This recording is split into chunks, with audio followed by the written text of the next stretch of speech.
is the Avro Arrow, Canada's entry into the supersonic era. Within the short span of 4 years, the Arrow was brought from initial design to the start of the development flight program. So vast was this project that during the next 20 minutes, we can do no more than give a series of impressions of the planning and hard work that was required.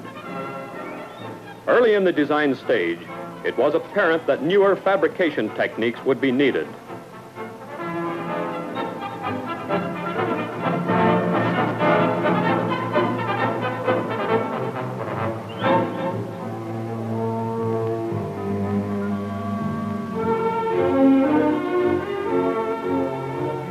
Because earlier methods of manufacturing portions of the aircraft skin from sheet metal would not meet design demands, an electronically controlled skin mill was installed to machine skins and structural components from solid metal billets.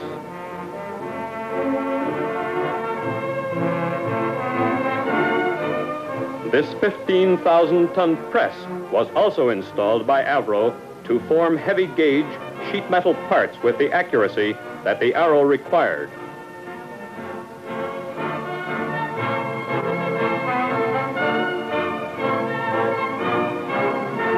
Again and again, in the planning of the Arrow, the development of new manufacturing techniques was made by Avro to meet the exacting requirements of modern aircraft design.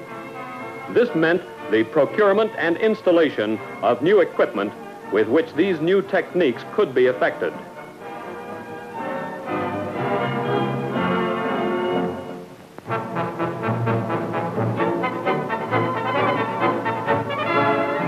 In design and manufacturing, new and unexplored areas were being opened up.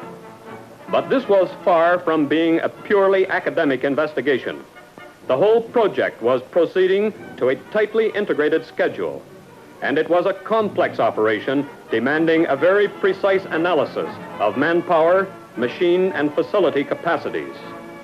From the master schedule, detailed programs for manufacture and assembly were prepared, and a smooth, pre-planned release of manpower from other programs to the expanding Arrow production line was effected.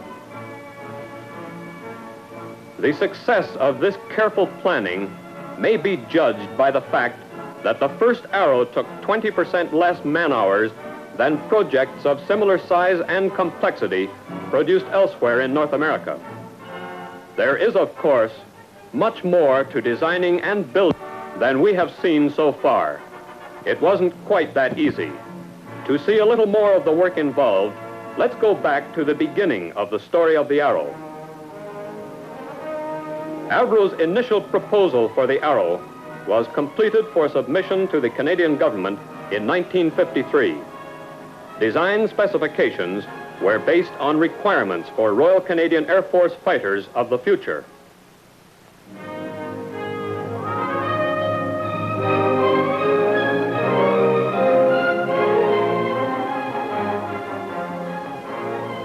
Following government authorization of a design study, various carefully handcrafted scale models representative of the aircraft design were prepared for the wind tunnel development program.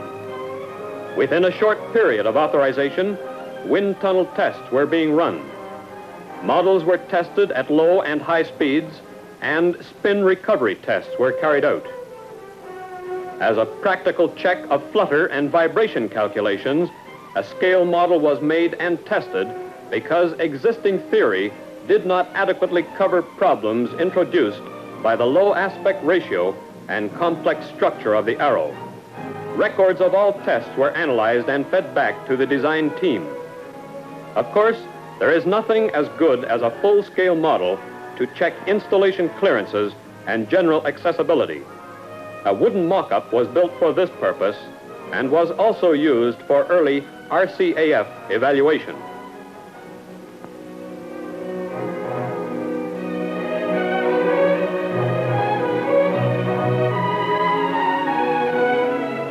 The dummy engine used with the mock-up to check installation and removal techniques is a full-scale model of the Pratt & Whitney J75 engine used in the first Arrow aircraft. The later more powerful Orenda Iroquois engine is scheduled for installation in later Arrow aircraft. It has already been flight tested in a B-47 on loan from the United States Air Force and specially modified for this purpose. Using the mock-up, RCAF specialists were able to assess servicing requirements and make suggestions for design changes. Close cooperation between the Air Force and Avro has been a notable feature of all stages of the Arrow program. A similar metal mock-up was built by the manufacturing division to establish and to check manufacturing methods, assembly, and work sequences.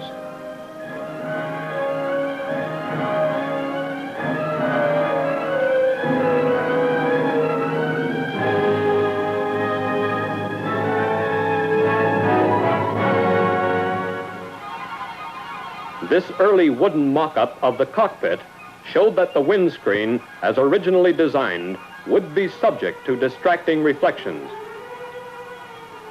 Using the mock-up, it was possible to correct this condition and check the result before a single aircraft had been built.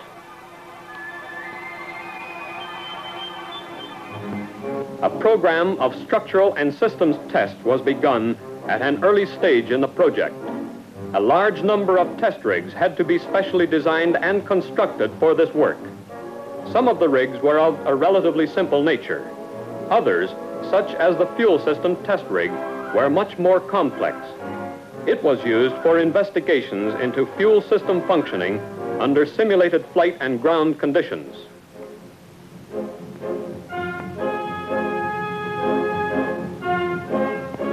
The Arrow is fitted with Martin Baker seats for ejection of the aircrew under emergency conditions. Records of tests conducted to analyze the operation of the escape system show its effectiveness.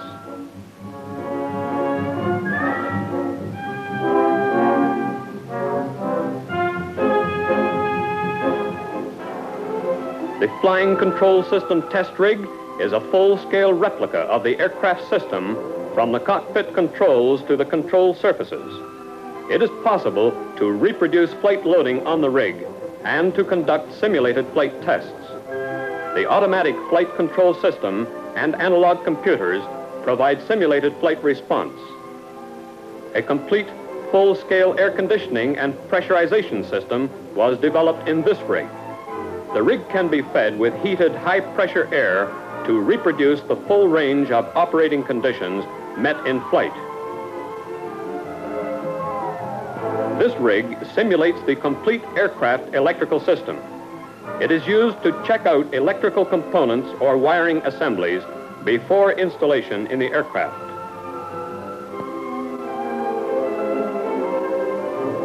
It is possible to show only a brief representative selection of the many structural and systems tests which were performed as part of the Arrow project. The testing of systems in rigs, simulating flight and ground conditions, the testing of materials to ensure that they would meet design requirements. All this was carried out with one primary aim in mind.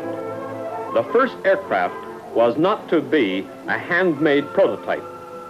A comprehensive test program to prove all aspects of design was therefore necessary before starting tooling for production.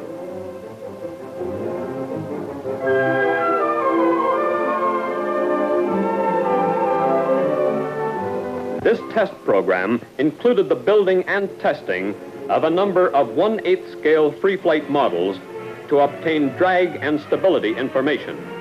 The models carried telemetering equipment to transmit signals to ground stations while the model was in free flight. Each model was attached to a Nike rocket booster. During each flight, the airborne transmitter sent a continuous stream of information on the flight characteristics of the model to the ground stations.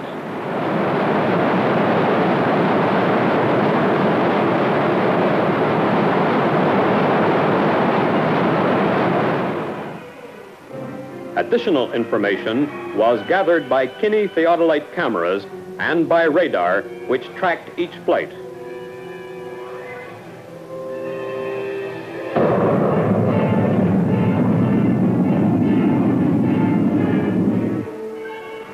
All this data was recorded and analyzed to ensure that the Arrow design was proceeding on the right lines.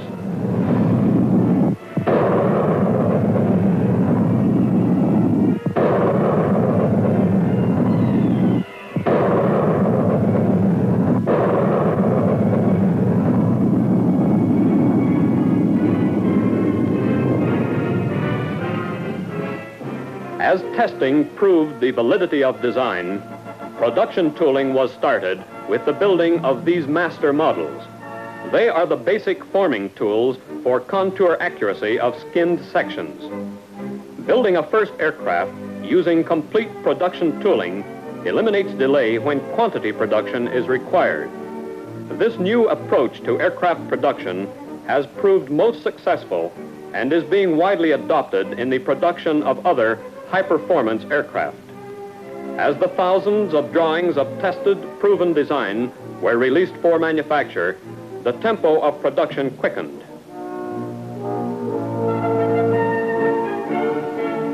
Supersonic aircraft are virtually flying pressure vessels, and as such, the complete aircraft structure is subject to wide variations of pressure. This fact greatly influenced the design of the structure. The effect of aerodynamic heating at supersonic speeds has also been an important factor in the design of the aircraft. Although the extent of this heating is not so great as to make it impossible to use aluminum alloys, new alloys were used where practical to improve the performance and safety of the aircraft. For example, the large surface area and relatively low loading of the fuselage allowed the advantageous use of magnesium alloys, particularly those with good high-temperature properties.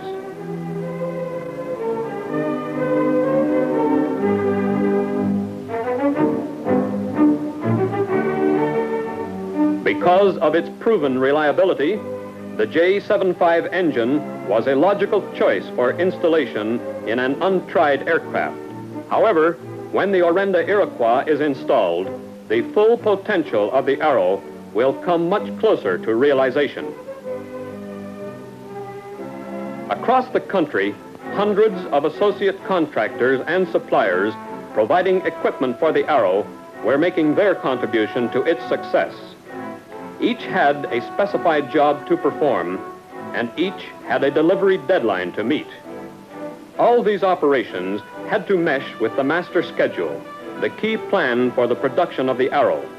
Inevitably, in a project of this magnitude, there were some snags. There were occasional delays, and sometimes adjustments had to be made to keep the whole project rolling smoothly. But the problems were solved. The difficulties were ironed out. And by the late summer of 1957, the first aircraft neared the end of the production line.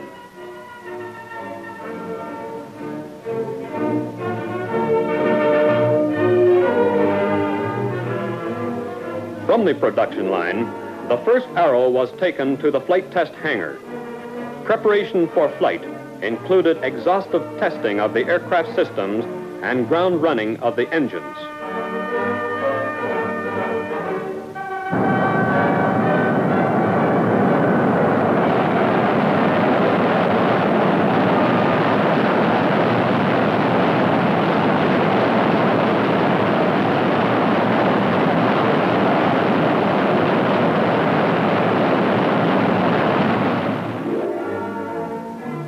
Following completion of these tests, the aircraft began its taxi trials with Avro's chief experimental pilot, Jan Zurakowski, at the controls. During a series of low and high-speed taxi runs, he was able to familiarize himself with the taxiing characteristics of the Arrow and to check the operation of the wheel brakes, the drag chute, and various related systems. Finally, on the morning of March 25th, 1958, the Arrow is ready for the air. At 14 points around the airfield, motion picture and still cameras are stationed to cover takeoff and landing. As Jan Zurakowski climbs into the cockpit, 10,000 Avro employees and RCAF observers watched tensely from the edge of the airfield.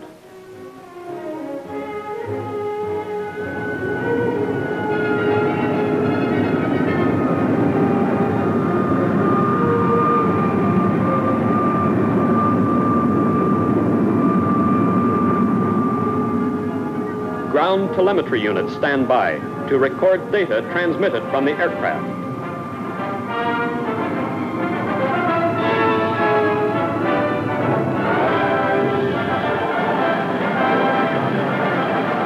CF-100 and Sabre chase planes take off for visual and photographic observation of the flight. And in the Avro Tower, recordings are made of all verbal communications.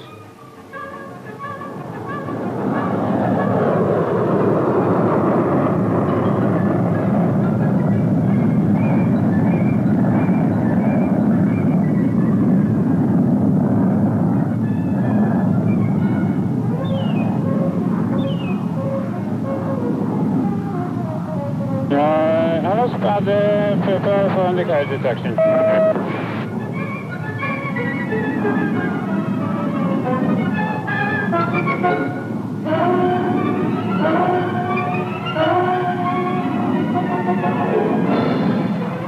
Fuel readings, please. 655. Word from Frank. Altitude, please. Altitude 8,500 ASI now 230.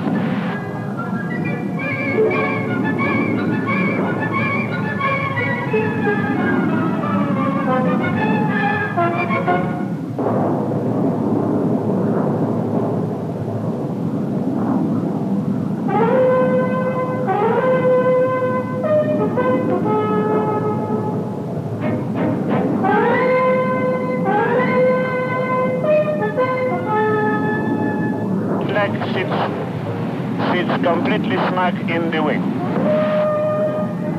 And the left leg as well is completely snug in the wing.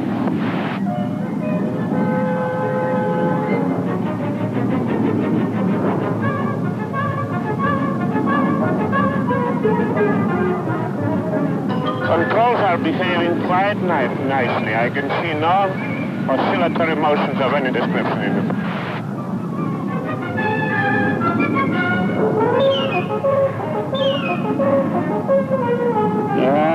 I'll be turning to the left and then I'll put the indicators down now. Okay, Jan, give me time. I want to photograph this.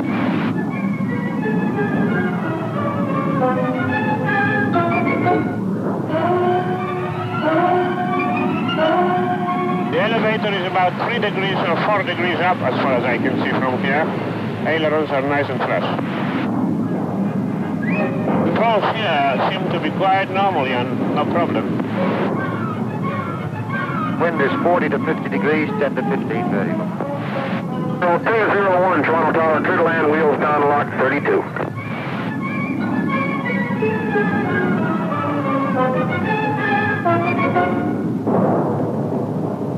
Telemetry, he's touchdown.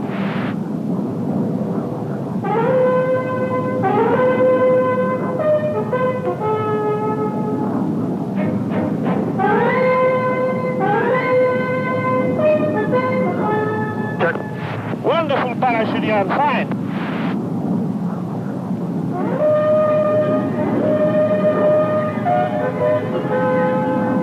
One down at 27, cleared to company.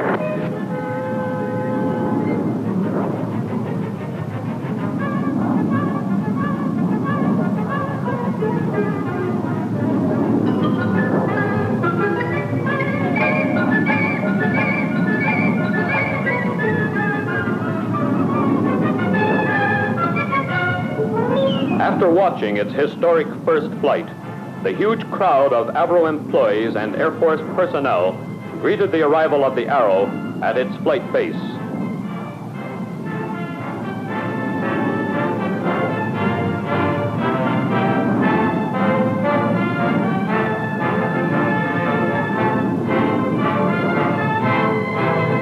Because the first Arrow was produced from such complete production tooling, additional Arrow aircraft are being produced without the delay which usually follows successful first flight of a new aircraft.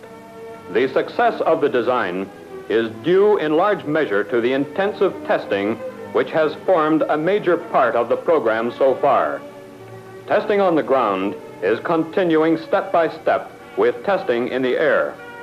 This full-scale structural test rig simulates flight loads on a static test aircraft, making it possible to predict many of the actual effects encountered in flight. These static tests naturally assume great significance as ever greater demands are made of the aircraft in flight. On its third flight, the Arrow flew supersonically. On its seventh flight, it exceeded 1,000 miles an hour while climbing. This is still well within the maximum capability of the aircraft, which will be achieved during the development flight test program. With its advanced electronic system and guided missiles, this supersonic Sentinel is designed to guard the Arctic approaches to the Western Hemisphere. The success of the Avro Arrow marks a new chapter in the history of the Canadian aviation industry and a new contribution to Western defense.